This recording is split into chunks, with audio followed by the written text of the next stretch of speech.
For the dealers come out. Everybody is outside till the killers come out. You ain't eating, you just act full. I'm impactful. Dozen funerals in a month. I got that pull. I will give it to niggas in all rap forms. Ignatius out right now on all platforms. What is going on, our growing audience? You're in the building for the ClaireMont Show. I'm Lamont. I'm Claire. And we're here to entertain you, but more importantly, give you useful information. The motto of our show when we come together, old school meets new school for a completely new school of thought. And we're going to dive on into it. The way we do our show, we set it up with we've had it, a petty grievance before we deep dive into the political issues of the day. And Claire, let's give them a preview of some of the political issues. Claire, you picked something that's been so hot in the news. Tell them what it was. Well, yeah, so I wanted to go a little bit into the psychology side of MAGA and then also just morality.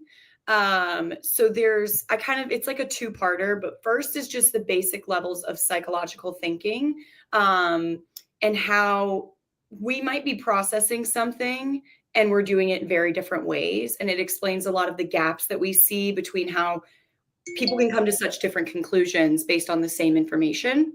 Mm-hmm. And then secondly, how you then apply that to morals, and how a lot of times if you're faulty in your logic, you're also going to be faulty in your morality. That's going to be good, ladies and gentlemen. And you've always heard me say that MAGA lives in a bubble, and right. You have to talk to them in a way usually kind of like a child. But we'll get there and we'll break that down. Claire's the expert on that. We'll go there in a minute. We've also had a fallout from MAGA with a lot of MAGA people claiming that, damn it, this is the point for them to jump off MAGA. Yeah. Not releasing the Epstein files. We've seen people claim, big MAGA folks from Dan Bongino, yes, I did say Dan Bongino, to Pam Bondi, to Charlie Hermie Kirk. And if you don't know who Hermie is, I'll show you from Rudolph the Red-Nosed Reindeer. Oh, I know who Hermie is. Oh, okay. to we've had Schultz wearing a tinfoil hat. So, ladies and gentlemen, we'll deep dive into all that. But before we do, we've got our segment.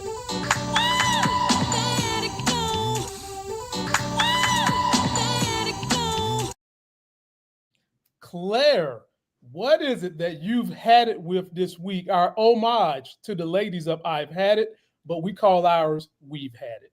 Right. So I have personally had it with, well, actually I have two today, and I'm choosing up until the buzzer. Let's see. All right, I'm going to go with the first one. So okay. I've had it with people assuming, once they've heard that I am training to be a therapist, that I want to sit and listen to you ramble and talk about things when I barely know you. I don't know why people, I mean, I get it. Like, they're like, oh, this woman like wants to listen to people for 8 hours a day for the rest of her life. Like, you know, she's probably very open and loves having deep conversations. This is true. But when I don't know you and like I've just given you the information that like, yeah, my goal is to be a therapist. And then people go, oh, well, let me tell you about my situation with my brother-in-law. And I'm like, oh my God, I'm not on the clock. You're not sending me money. No, I don't know you. And yeah, it's just, I'm not licensed. I barely know what I'm doing. I'm halfway through my grad program, and people, they think that I just sit around and listen to people who I don't know for fun. Like, no, I have time that I use valuably. So I've just kind of had it with that. That's not to say that I don't love listening to people. I don't love hearing new perspectives, but just when people dive into really deep shit, when I barely know them, I'm like, listen, even in therapy, we butter it up a little bit before we get to this point. So, right. Yeah, please just still be respectful of my time and my, I don't know, my current abilities before you assume that I'm going to therapize you for free. Well, Claire, that's oftentimes the problem professionals have when they come home or get off work. For example, doctors. I don't know why people think that because you're a doctor, you specialize in the entire body, which when you're in med school, yeah, you got to know all that. But then when you've been a doctor for like 15 years and you specialize in the heart, you're not trying to tell somebody what the issues are with the knee. And so oftentimes when people come home from, maybe they come home on vacation or they travel somewhere and they see friends that know they're a doctor, they expect them to be on the clock for free, Right. Because of whatever the situation is. And it does make professionals kind of uncomfortable because you don't want to denounce these people, especially if you know them. But in your situation, you don't know them. And so you've always got to find a fine line to just say, come up with some PC answer, like, I'm not legally. I'm not comfortable giving unsolicited advice, or I guess it's solicited. I'm not comfortable giving even solicited advice at this point in my journey or whatever. My mom, like you said, so you've got it more with the doctor side, but my mom's a lawyer and her dad was a lawyer. And she talked about how when he died, every single relative who had been hiding like cockroaches under the floorboards all of a sudden came to her because they'd been going to him because, they get a speeding ticket or everybody's got a legal issue at some point. And she was like, I didn't realize that one of the hardest things about my dad dying would be that I was going to become the family lawyer. So it's true, respect your family members and your friends and even strangers' profession for being a profession and not a full-time job 24/7. So exactly. Now, what's your second one, Claire? But let me say something that you just said that unites everybody when they've always tried to stereotype this is a Black people thing. Guess what you just said? White people have cockroaches too, folks. Floor is yours, Claire. Yeah, I wasn't even going to go with my second one, but since we're doing it quick, I've had it with sneaky charges and fees. Oh. I'm moving and it feels like every single paper that I'm getting, because obviously I'm breaking my lease that I currently have in an apartment, and then I'm signing a new lease in another state. I've never even visited the place. So it's just a lot of like question marks, but I've got to live somewhere. So filling out all this paperwork, dealing with the shit that I'm, letting go of here, all these security deposits, the move itself, there's all these sneaky fees. And do you tip the movers? Do you do this? We need to deep clean the apartment before we go. It's just like every single thing. It's just hard to, like, I'm hoarding my money and I still am like, I don't know if there's going to be just like another random, like, oh, do you have an extra $800, an extra $1,500 to pay for this processing fee or whatever it is. So yeah, I've had it with that shit. I just want to be able to fucking move from one state to the next without having unexpected costs. I'm expecting to pay for the move. I'm expecting to pay to break the lease. I'm expecting all those things. But when you're throwing in an extra charge here and there, it's like going to the hospital, looking at a hospital bill. They charge you $50 for breathing. Come on, guys. Let's cut the sneaky fees. It's not fair. Oh, Lord. Ladies and gentlemen, when you've heard me talk about finances on my big channel, when I would do it occasionally, this is an area where the Consumer Financial Protection Agency or Bureau would protect consumers against this type of bull job Claire is talking about, from moving fees to people who own property, sneaking fees in there, to bank charges. And guess who came and gutted that? Trump and Doge came and gutted the Consumer Protection Bureau.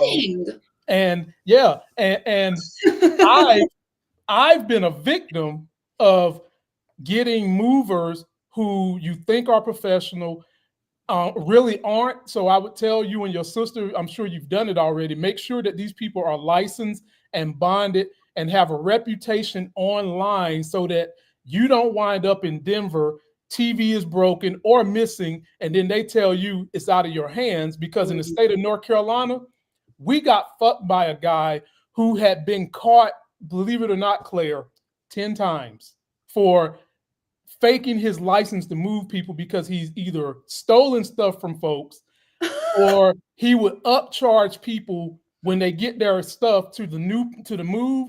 He would tell them all this bull job about it costs more gas and fees and all this, and he wasn't going to give them the stuff.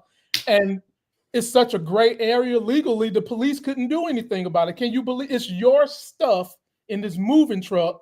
and the police couldn't do anything about it except for you write up something with the Protection Bureau, take them to small claims court, which most people don't care about because this doesn't put them in jail. And you basically are either out your money or you're going to take the law into your own hands. So, ladies and gentlemen, she has a legitimate gripe, and we need to get the Consumer Protection Bureau back in place. Now, we've had it is not as deep as hers, but damn it, I have had it with you old motherfuckers that take a right turn and will not turn your fucking car. Okay. Boomers. There is no reason it should take you 2 minutes to make a right turn when the driveway is completely empty. There's no car leaving. It's flat. You've got the whole, you can even get in the other lane if you want to make your right turn. Turn your ass and get into where you're going. It shouldn't even take 30 seconds for you to do that. I've had it. And if you old heads don't want me to start saying we need to start making y'all take a driver's license test when you hit 65, start doing better. This is not Sunday, and we ain't Sunday driving. Am I wrong, Claire? Not in the slightest. I agree. I just don't think a lot of people are aware. My parents always framed it as offensive versus defensive driving when I was learning, especially because I grew up driving in the DMV. Right. That was where I learned, was like 5 miles from DC. So, Lord, Maryland drivers, I stand on this hill till I die. Maryland drivers are the worst drivers in the United States of America, and they're going to come after me, and I hope they do. But it's like a whole thing in the DMV because DC, Virginia, and Maryland, we all think that one of the others is the worst drivers. So Virginia thinks it's Maryland, Maryland thinks it's Virginia. Right. DC, I think they go back and forth, but yeah, like, especially because I grew up driving around there, my parents were always like, you have to assume that every single person on the road is trying to hit you. And then you won't get in accidents, because if you are assuming that everyone knows what they're doing, like, but that's what I think a lot of people who are turning, they're not realizing that them slowing down means that they are backing up the people behind them. And they're also risking, if that person isn't paying attention or they haven't been given enough time to brake, getting rear-ended. So like they're seeing it as just like, oh, I want to go slow into this turn, or I don't want to mess up the bottom of my car, or whatever they're thinking, but they're not aware of all the other traffic around them. And so it's also just like an awareness issue. Like, just recognize that other people are also driving behind you. Right. It's consideration, because at the end of the day, if you want to be like a butthole and argue what we're saying, you could easily just say, well, it's your fault if you hit him in the back because the law says that. Yeah, I know that, fuckface. But it doesn't mean that you didn't use some kind of discernment in your consideration to help the process. And secondly, would you want to get hit in the back? Because if you're thinking a payday from getting hit in the back, you could literally get hurt. As Claire just eloquently put it, defensive driving. Well said. Well said. All right.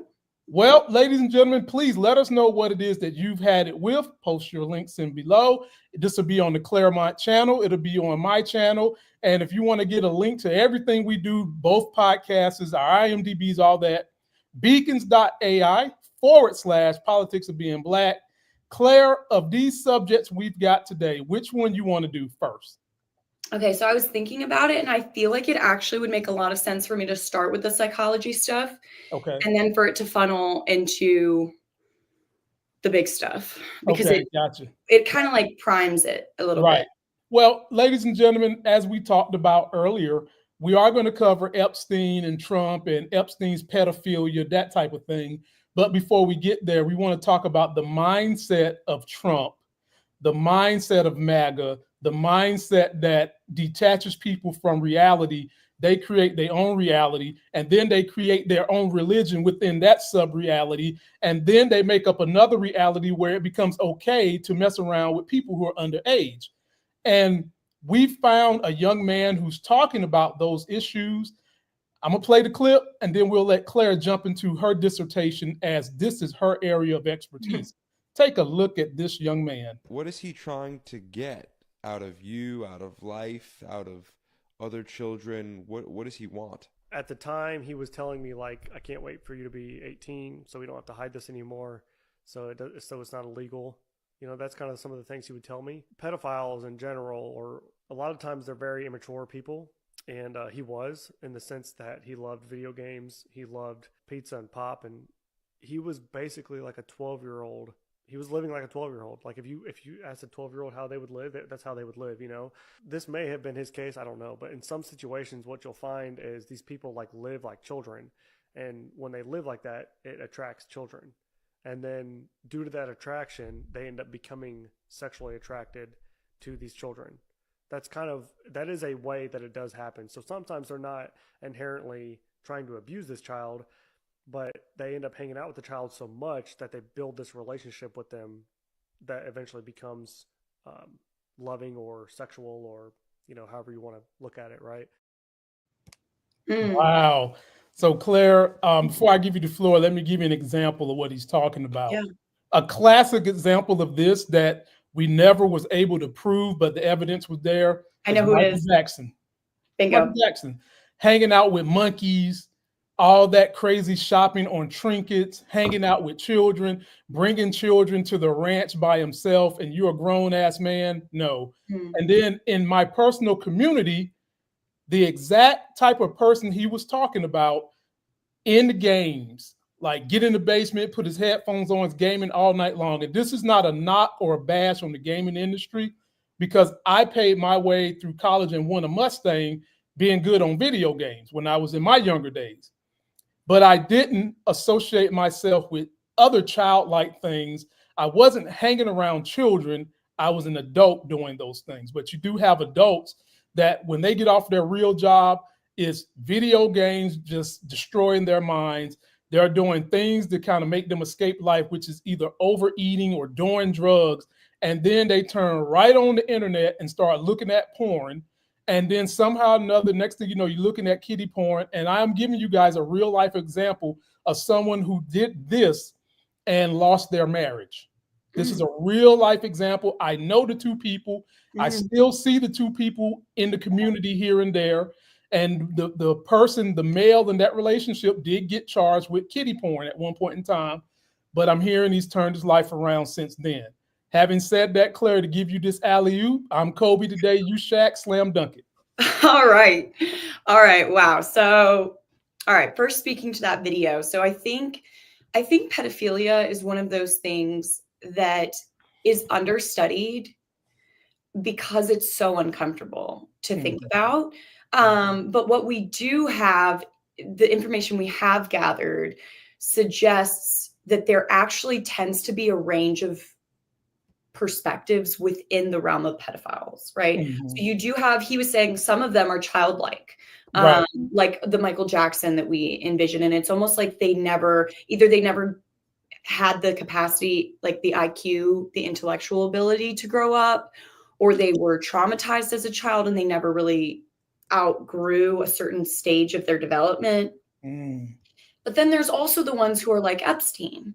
They are the successful lawyer next door. They're the guy who has it all together in the white picket fence. They can also be pedophiles. You also have your run-of-the-mill criminal who is doing it like you just think of, like, we talked about how we went to middle schools where girls were getting pregnant in middle school in 6th, 7th grade.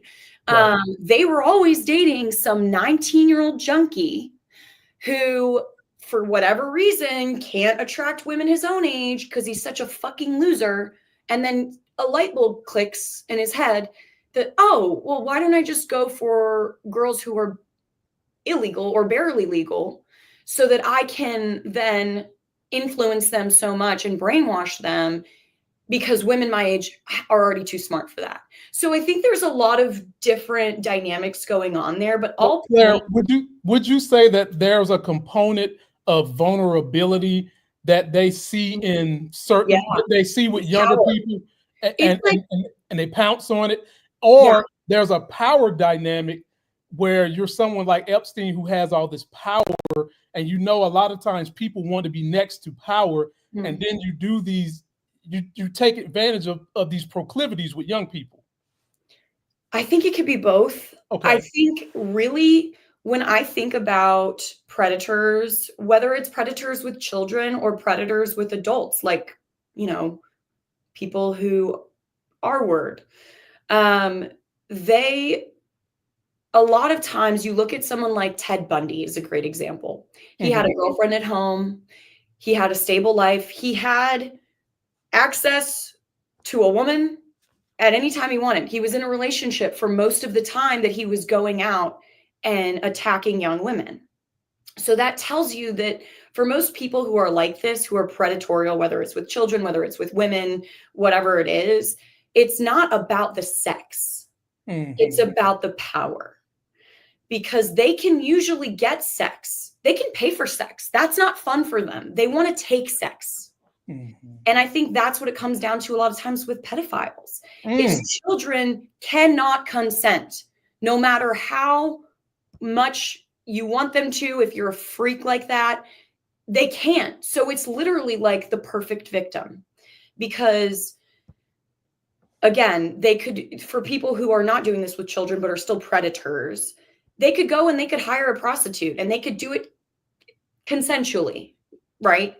But they're snatching someone up on the street. Why? Not because of the sex, because of the power. Same thing with children. They know that it's like this, you're in this special club of I've stolen something from someone that they can never get back. It's also relates to a lot of men's obsessions with virginity and the idea of someone being soiled or tainted. And I think there's a lot of pedophiles who also weigh into that, like, oh, it's a 13-year-old and clearly she has no experience, which means I'm the one who's doing it. I'm the one conquering this person almost. It's very much about power, which is what makes it so scary. Because if someone is that obsessed with having power over someone, it means that they don't see that other person as a person. They see them as an object. Wow. So pivoting to more textbook stuff. And I apologize if you get lost, but this is grounded in theory. And I want to talk just a little bit about the theory. So this is called Kohlberg's Stages of Moral Development. And he broke it down into 6 stages. So I'm just going to explain them really quickly. And I'm going to give an example for each. And I just want you to imagine, normally in people, we expect if you have a high IQ and you have good access to education, you will hopefully get to like level 4, 5, or 6, right? If you're a child, you're probably not even intellectually capable or cognitively like capable of getting past a certain stage just because your brain hasn't gotten there yet, right? Right. So you could relate this to how old you are, but after a certain point, it becomes, have you trained your brain to do that? Have you tried it? And maybe your brain just can't. Maybe you literally are stalled at a certain point in your IQ. Your brain just can't fathom it. So we'll start with level 1 is pre-conventional morality. So this is young children and some adults under stress or with limited development, limited cognitive abilities. They might be in this level. And so stage 1 is obedience and punishment. So this is how right and wrong are based on avoiding punishment. So we're talking about morality, right? Like what do we think is right or wrong? When you're very little, most of it has to do with, I won't hit my brother because I'll get in trouble, right? Not I won't hit my brother because it's bad and it would hurt him. It's usually we are first introduced to morality with rules. So my parents told me I'm not going to hit my brother. And that's because I don't want to be in timeout. Not because I care about my brother, but I don't want to be in timeout. So you're avoiding consequences and you're being obedient because you're avoiding punishment, right? Stage 2 is when you move into self-interest and rewards. So instead of just avoiding punishment, you introduce right and wrong are based on what benefits the individual. So it becomes, I'll help you with your homework if you give me candy. So what's in it for me is this second stage. And again, it happens pretty early. Most kids, by the time they're 4 or 5 years old, have not only understood that if I don't do this, I'm going to get punished, but in addition, if I do it, I might actually get rewarded. So that's the very basic 2 stages. Then you move into conventional morality. So most adolescents and adults can understand morality at this level. So stage 3 is interpersonal relationships, good boy, good girl. So right is what pleases others or gains social approval. Mhm. So this becomes, I'm going to be nice to people so that they'll like me. This is entering a whole nother stage because you're now aware of your perception and how others are perceiving you, and you value being a good member of society. Not only are you not committing a crime because it's bad and because you're going to be punished, but also because you don't want your community members to think of you as a criminal. Gotcha. So morality then becomes about being seen as a good person. Then we step into stage 4, and that's law and order. So right is following laws, rules, and authority to maintain order. So you shouldn't steal because it's against the law. This kind of feeds into like punishments and all that earlier stuff. But in stage 4, you start to understand that rules are very important. Even if it feels unfair, you kind of accept as a member of society that someone has laid out these rules to protect us. And if I get a ticket for speeding, I probably did something wrong and I should probably pay it and move on, right?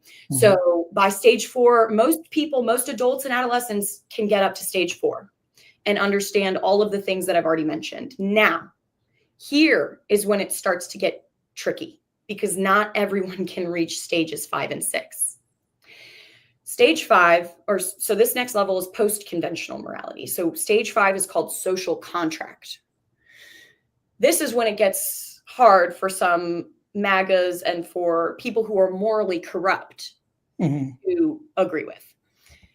Right and wrong at the social contract level are based on justice and individual rights, and laws can be changed for the greater good.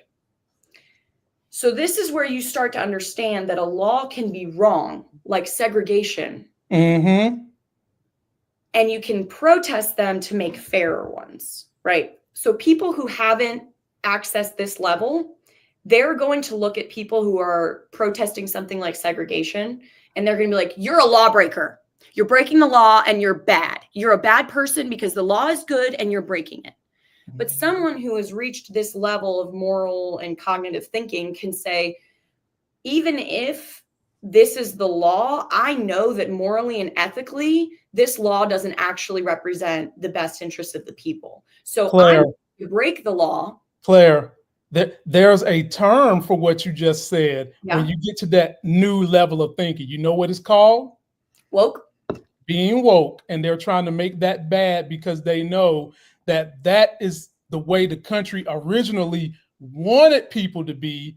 And now that they have an advantage of having people dumb, they don't want you to think like that anymore. And Claire, you gave such an eloquent point, and you've heard me say this, that just because something is a law doesn't mean it's right. Right. And just because something is not a law doesn't mean it's wrong. Right. And so that's Slavery the concept of was what legal. you're saying. Slavery was legal. We look at like Anne Frank. No person on earth today is going to argue that what that family did for Anne Frank in hiding her family was illegal and wrong. Right. Because they're able to understand that what was going on legally was wrong. So breaking the law in that instance was morally right. But again, if you're not able to think in that abstract of a way, you're not going to get that. You're just going to stick to what you've been told. You're not going to think outside of the realm of legality. And then we break this up, Claire. When we break this up, the definition that I'm going to use to get SEO for this is going to be called the real definition of woke, not the corrupted version. I like that. And then the last stage is called universal ethical principles. So this just builds on the social contract one that we just talked about. Okay. But right and wrong are based on universal moral principles, justice, equality, even if they conflict with international law, whatever it is. And so this one, the example that they do give is hiding Jews from the Nazis was morally right, even if it broke the law. Taking enslaved people on the Underground Railroad was morally right, even if it was breaking the law. And so all of this kind of feeds into the idea of how do people decide what is right and what is wrong? And we all kind of operate in a world where we think, most people probably think the way that I do. Most people get to their conclusion probably in a similar way than I do. But the evidence doesn't really suggest that, because a lot of people don't go through the steps to get to a moral answer in the way that others do. And the more education that you have, the more that you've trained your brain to think outside of the box, to be woke, the more likely that you're going to be able to see past superficial roadblocks that make you choose between the law and what's right. If you are woke in the way that I've described it, you're going to be able to look past that and be like, yeah, okay, so they're saying this is wrong, but I know morally what is right and wrong, and I don't need to listen to some official or some voice of authority in order to understand what is the right thing to do. I'm going to think independently, and then I'm going to come up with my own conclusion. And I'm not sure that a lot of people within the MAGA realm are capable of that. Once they've committed themselves to an idea, whether it's I'm a Christian, whether it's I'm a Trump supporter, whether it's I'm an American, once they've committed to that, it is very hard for them to think outside of the rules and the laws that they believe exist within that group. Right? So this goes to when I criticize the United States, and other people on the far right have already decided that as an American, my job is to defend America no matter what. And if we want to be the best country on earth, then I and all of the other Americans have to fully believe that we're the best country on earth. And then someone like me comes along and is like, hey, actually, right now, the way things are going, we're not the best country on earth, and maybe we should fix that. And they're like, you're not a real American. You're not a real American. Because they can't understand that maybe, and because it's too abstract for them, maybe criticizing your country is the way to get it to become the best country it could be. And maybe if you only ever blindly support your country, you might be blindly supporting people who don't have your best interest in mind. But that is too radical and too confusing. So they just go with, you're a terrorist, you hate America, and you don't want the best for all of us. And I'm just like, so this is where black and white thinking comes in as well. If you have set up your world as there are good guys, there are bad guys, there are the elites and the swamp dwellers, and then there's the rest of us, you're not going to be able to understand all the nuance that exists and makes things not binary, not black and white. So all that to say, I think when it comes to this Epstein situation, we're seeing a very interesting transition for MAGA, because they are being faced with a situation, an issue, a conflict, where even if you are at the basic levels of thinking and moral understanding, you know that something's wrong. Because on the one hand, either Trump lied to you, or on the other hand, Trump is on a list and also lied to you. So there is no way for him to get out of this at this point without either admitting, A, we lied about there being a list and we ran on the promise of exposing the list and there never was one, which makes him a liar. Mm-hmm. Or B, okay, yeah, there is a list and I lied to you because I'm actually one of the filthy elites that you all voted for me to get rid of. I'm actually one of them.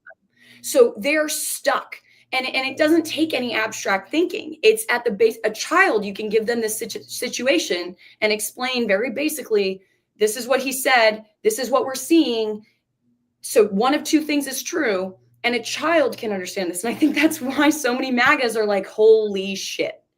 There is no way that we can get out of this one. We can't blame anyone else. It was his own words and he incriminated himself. And now any direction he goes, he is going to be a liar or betraying us in some way. There's a way he can get out of it, Claire, because you talked about it briefly, but we didn't deep dive into it. And we can once we get into the Epstein and why this is causing a conundrum for MAGA. Those same people you talked about, because they don't have a lot of education, they don't have a lot of ability to critically think. Right. And that makes them more susceptible to believing in magic, believing in religion, and believing in the God they create. And the Bible teaches you that if you go to God and declare him your Lord and Savior and repent, that as a man, you can still go to heaven and you're forgiven. Trump can lean into that if he wanted to say I made a mistake and the only person that can judge me is God. And those same people with that low critical thinking, I'm going to start calling it LC, low critical thinking, forgive him for that. And I want us to deep dive into just how caught up MAGA has got into this Epstein thing that's creating this divide. Can I show you a video of someone in MAGA who got mad at somebody else in MAGA and is threatening to leave the FBI? Please. Oh, okay.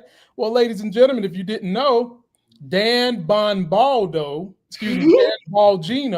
is threatening to leave his Secretary of Deputy FBI position because of what has gone on, this explosive issue with the Epstein files and Pam on her bended knee Bondi lying. Take a look at this. There is major turmoil inside the Justice Department tonight over the handling of files in the Jeffrey Epstein investigation. Sources tell ABC News there was a fiery confrontation between Attorney General Pam Bondi and Deputy FBI Director Dan Bongino, and that Bongino has told allies he may resign. Here's ABC's Chief Justice correspondent Pierre Thomas. Tonight, turmoil at the top levels of the Justice Department. Sources tell ABC News of a fiery confrontation between Deputy FBI Director Dan Bongino and Attorney General Pam Bondi over the department's handling of the investigation into sex offender Jeffrey Epstein. Sources tell us Bongino did not come to work today and has told allies he may resign. For years, Bongino, a former podcast host, and his boss, FBI Director Kash Patel, stoked conspiracy theories over Epstein's death, insisting shadowy forces within the government engaged in a massive cover-up. Folks, you're going to see a lot of names on that. The Epstein client list, I believe, based on what I've heard from sources and the story I just told you, basically, is going to rock the political world. There's a reason they're hiding it. Attorney General Bondi promised to deliver answers. The DOJ may be releasing the list of Jeffrey Epstein's clients. Will that really happen? It's sitting on my desk right now to review. But this week, DOJ released a memo saying there's actually no client list at all. Bondi asked to explain. I was asked a question about the client list, and my response was, it's sitting on my desk to be reviewed, meaning the file along with the JFK, MLK files as well. That's what I meant by that. DOJ also said Epstein did in fact die by suicide and that there was no credible evidence found that he blackmailed prominent individuals, and declared it would not be releasing any more information about the case. President Trump on Tuesday tried to change the subject. Are people still talking about this guy, this creep? That is unbelievable. All week long, growing outrage from some of Trump's top supporters who were counting on the release of the Epstein files and are now demanding answers. Lindsay, tonight the future of the FBI's second in command is uncertain. But today, Deputy Attorney General Todd Blanche weighing in on the record saying Bongino signed off on DOJ's conclusions on the Epstein files, posting the suggestion by anyone that there was any daylight between the FBI leadership and DOJ leadership on the memo's composition and release is patently false. Lindsay? Pierre Thomas for us. Thank you. You hear that load of horse shit, ladies and gentlemen? Let's just break that down real quick, shall we, Claire? Number one, usually someone is lying, and this is not my facts, this is data. When someone vehemently claims it's untrue, when someone starts to deflect to something else, which is what Trump is known for doing, and he just did this shit in this video again. That's number one. Number two, that woman, bended knee Bondi, clearly said what she said earlier in the video, that it was sitting on her desk, the file. We get to the second video, now she's trying to claim it's something else, trying to prey on the vulnerability of their base for not being bright, being LC. And if you're just getting here, LC means low critical thinking. For just fucking preying on it. That's what she just did. And then lastly, let's talk about Dan Bongino. And nobody in their right mind can talk about LeBron's receding hairline when you look at this fucking hairline. It looks like his hairline is so far back, it looked like the tie is around his head, ladies and gentlemen. He clearly knew when he got involved with this that Trump was on it. He clearly knew it. He knew it. But what he was hoping, ladies and gentlemen, what him and his boss, cockeyed Kash, thought, they thought that they was going to get this list and it was going to be full of more Democrats than Republicans. That's what they thought. They thought it was going to be Bill Clinton, Obama, Sasha Malia, all kinds of people on this list that would incriminate Democrats. And they know good and damn well that this list incriminates probably both people. Yes. But they're not willing to ever make their party look bad, even if it's exposing an international pedophile ring. Not willing to do it.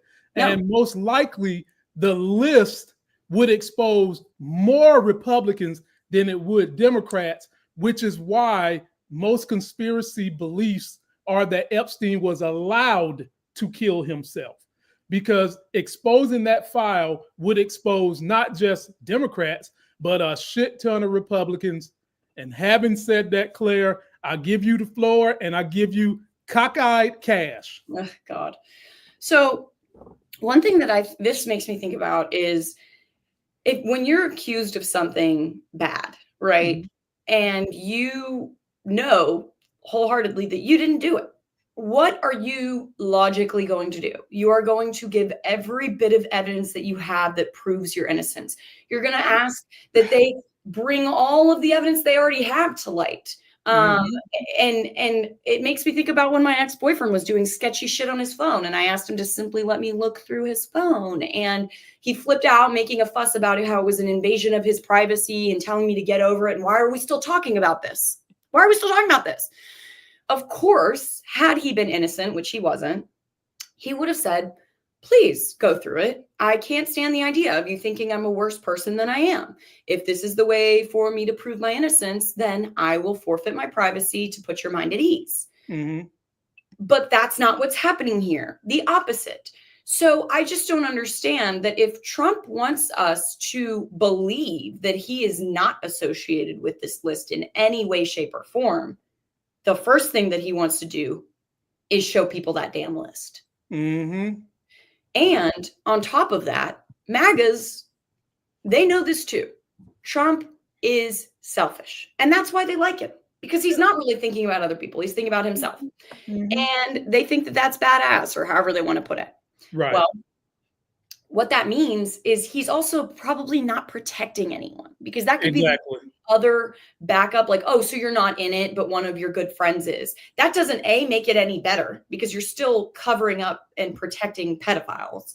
But B, it's not likely that he would do that anyway. I don't think that he would, hide something because his buddy that's another billionaire or someone in his cabinet or someone else is implicated, which makes it look more and more and more and more like his name in particular is on that list. Mm-hmm.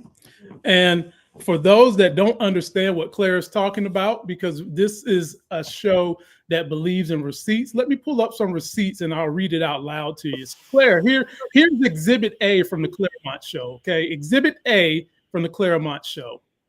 Donald Trump, Jeffrey Epstein, a timeline of association. Now, of course, being that just because you're associated with being around someone does not make you a criminal. What makes you a criminal is the preponderance of evidence that supports you was engaged in the behavior. So let me read this. 87 through 90. I was 7 years old and then 10. Trump and Epstein were both wealthy figures in New York and Palm Beach socialites. Trump hosted a private party at Mar-a-Lago with Epstein and several women. Footage from this event resurfaced in 2019. Trump once said in a 1992 interview, I've known Jeff for 15 years, terrific guy. He's a lot of fun to be with. I wonder what kind of fun that was. I guarantee you it wasn't playing Monopoly. No. It is even said that he likes beautiful women as much as I do. And many of them are on the younger side. That's a quote from Trump, MAGA. Ugh. Then we go on. Palm Beach, Mar-a-Lago. Epstein owned a mansion in Palm Beach, close to Trump's Mar-a-Lago. Epstein frequently attended parties at Mar-a-Lago in the 90s and the early 2000s. Virginia Guffrey, a key Epstein accuser, says she recruited while working at a spa attendant at Mar Hudo. Fallout. Trump and Epstein reportedly had a falling out around 2004 over a real estate dispute. Claire, doesn't that sound so much like Trump? Of course. Not the moral stuff, not because he ended up on a yacht with Epstein and realized he was trafficking girls. No, it was because of some petty political, not even political, real estate, of course. Of course. Yeah, it was the money. It was the money. All right.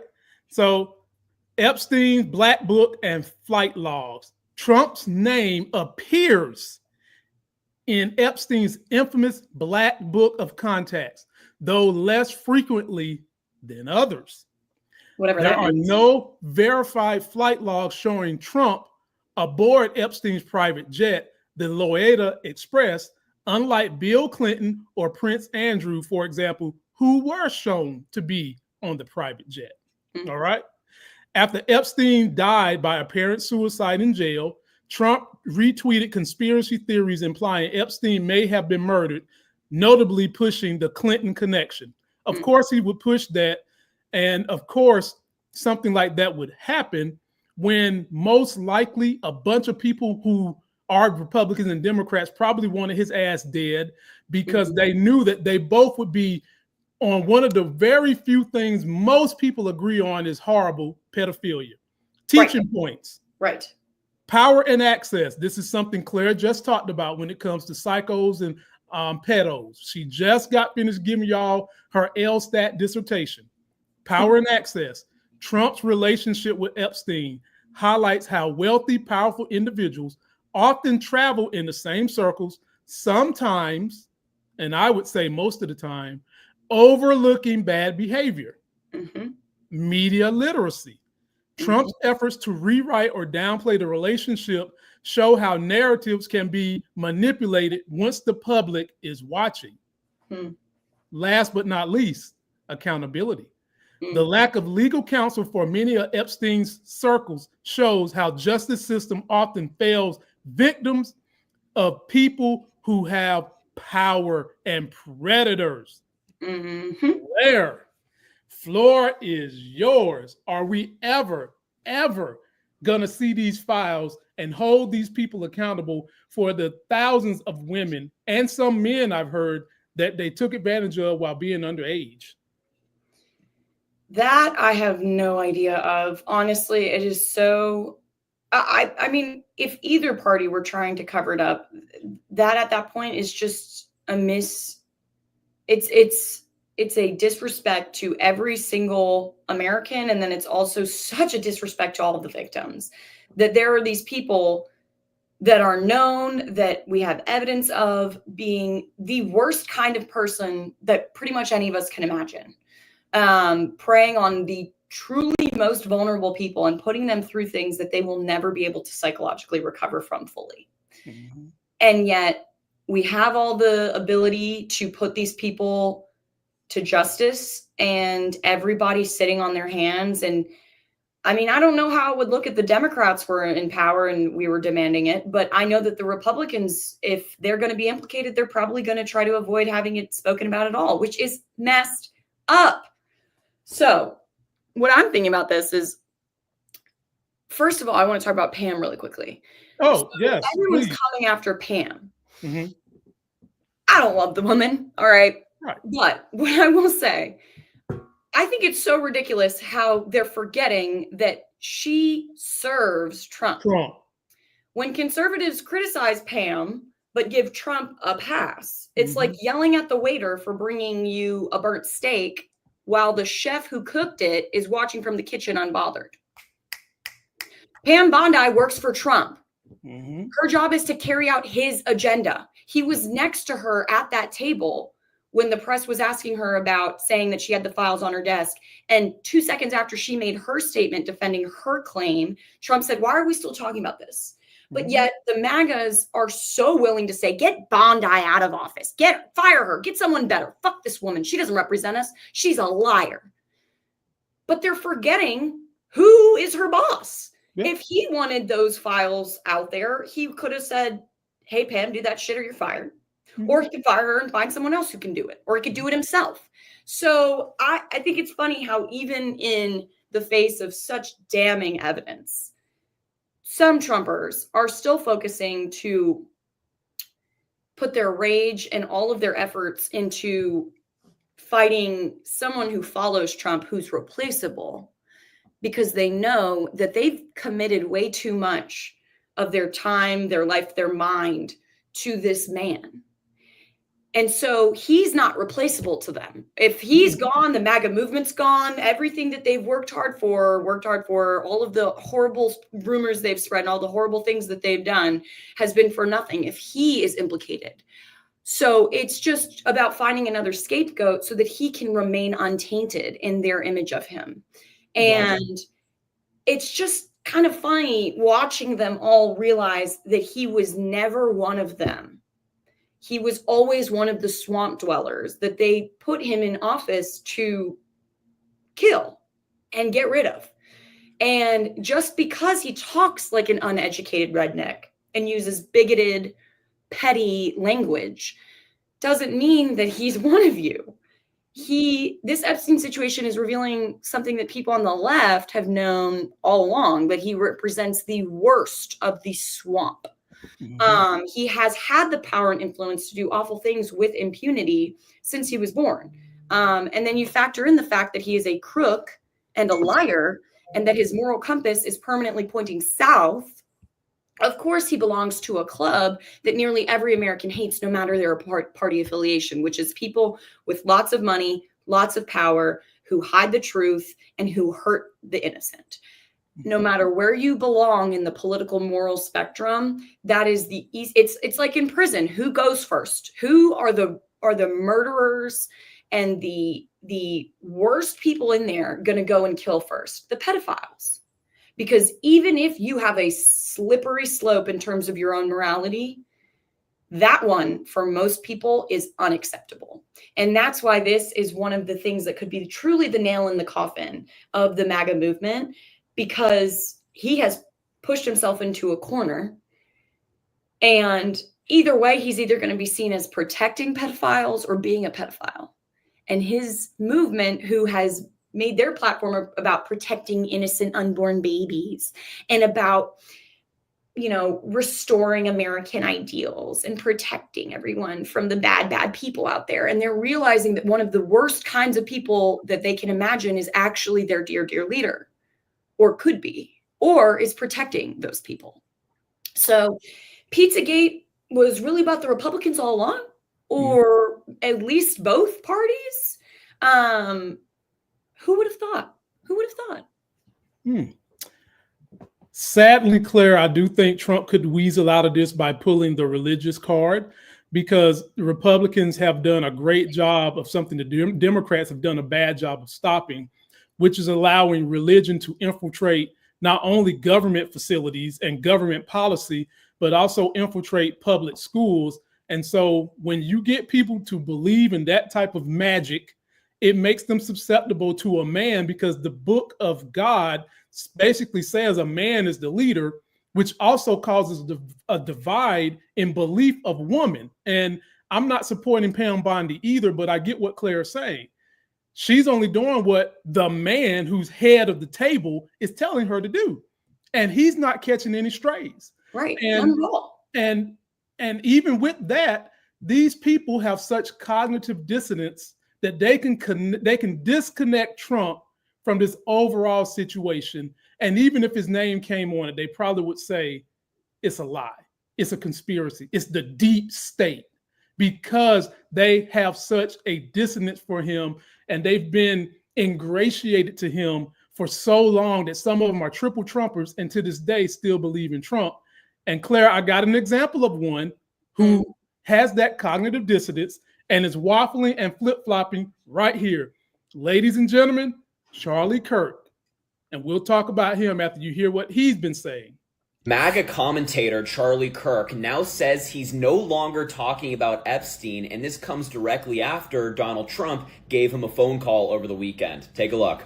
honestly, I'm done talking about Epstein for the time being. I'm going to trust my friends in the administration. I'm going to trust my friends in the government to do what needs to be done, solve it, balls in their hands. I've said plenty this last weekend. So if you guys want to see my commentary on it, that's fine. As I mentioned, Donald Trump called Attorney General Pam Bondi's most vocal critics over the weekend in an effort to get them to stop talking about her, and that included Charlie Kirk. And now he says, well, I'm not talking about it anymore. I've said everything I need to say. Charlie Kirk talked about this story for years, but as soon as Donald Trump gives him a phone call and asks him, hey, don't do that, he listens like an obedient dog. Good boy, Charlie. You're doing the master's bidding. I hope the MAGA followers of Charlie Kirk understand that he and other people like him will throw you under the bus if Donald Trump requests that they do so. Just keep that in mind when you follow them, support them, and watch their terrible stuff.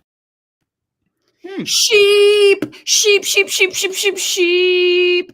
Yeah. So, ladies and gentlemen, Charlie Hermie Kirk, and if you don't know who Hermie is, let me show you. Rudolph the Red-Nosed Reindeer. Charlie Hermie Kirk, ladies and gentlemen, has done exactly what me and Claire just got finished talking about. The only difference between him and the average MAGA is that Charlie Kirk is collecting a check from Trump and the top donors in MAGA. Mm-hmm. So he has a vested interest in shutting the hell up and moving on. And for all we know, he could be on this Epstein list too. Sure could. Mr. My wife needs to be self-servant to the husband. Mr. Great American Values. Let your people find out that one of y'all's folks in power in the MAGA movement, Great American Value, is taking advantage of people and underage people when you can for your deeds. I always compared this to MAGA when I would talk to him, Claire. I would always say, you know, Trump has been convicted of sexual abuse or assault. Yeah, right. He has convicted, not accused, convicted. And I would say, you voted for him. They were like, yeah, because that was a conspiracy. So guess what I would then say, Claire? I would say, would you vote for P. Diddy, who's accused of some of the same things but hasn't been convicted of anything? Well, now, I would say, what's the well now?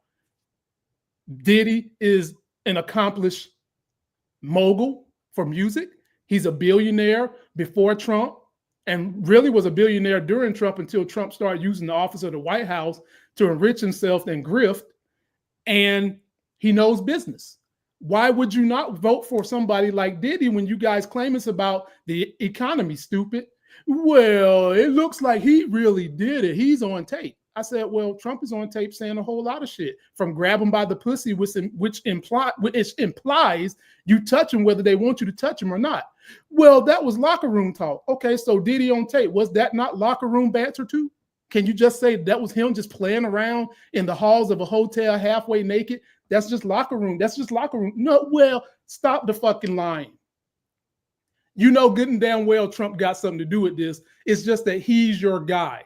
And you think that he's saying the things you want him to say to make you feel good, and you feeling good by him being someone who hates minorities, someone who steps on women, makes you feel good in your life because of your insecurities, and you would vote for that over anything else, even pedophilia in your heart. Floor is yours, Claire. You get the last word. Yeah, I just think if they choose to make this about religion or however they want to weasel their way out of this, two things are going to be true. Mm-hmm. One, Trump was endorsed not once, not twice, I believe 3 times by the KKK. Yeah. So y'all voted for someone who y'all voted on the same side as the Ku Klux Klan. All right. So that one thing is true. Second thing, if y'all double down and y'all continue to support him after this fiasco, no matter how it goes, whether he doesn't release it, whether he does release it, whatever, he has made this situation look very bad. And he has been historically associated with man. So the second thing that would become true is you have forgiven a pedophile because you think he's good with money, or you think that he stands up to the people that you hate the most. Mm-hmm. So that tells me, A, even if you're not a racist, you're okay with being associated with racists. And B, even if you're not a pedophile, and even if Trump's not a pedophile, you still are supporting people who cover up and make excuses for people who are fucking pedophiles, and the worst kinds. I know all pedophiles are bad, but the kinds that traffic people. That's crazy. That's taking it to a whole other level, making it a systemic thing, making it something that there's a structure within, and then you can hire other people to get involved. That's scary. So yeah, I just hope that MAGAs realize their statements and how they respond to this exact situation is going to reveal so much of where they stand morally. And I will never let them forget it. Either way, if they defend him, if they find an excuse like religion to get him out of the situation, I will never, ever let them forget that they let a pedophile go scot-free, and they let a bunch of other people who would have been implicated because they are also pedophiles go scot-free because you were so obsessed with being right and supporting your man, no matter what he is or does. Shameful. Well said. Having said that, ladies and gentlemen, please share us with your friends. Download both podcasts, the ClaireMont Show, Politics of Being Black. You can follow all that and get our newsletter from beacons.ai/politics of being black. Claire, are we coming back Thursday? We're going to have to talk about that after this. Okay. We'll see. We'll let you know. We've got a lot of things going on as we continue to try to pump out the good content to help you guys navigate this crazy political times. Yes. Until our next Sexy as Hell video, and we are sexy, whether y'all believe it or not. We're out. Somebody's bleach blonde, bad built butch body. Somebody's bleach blonde, bad built butch body. Somebody's bleach blonde, bad built butch body.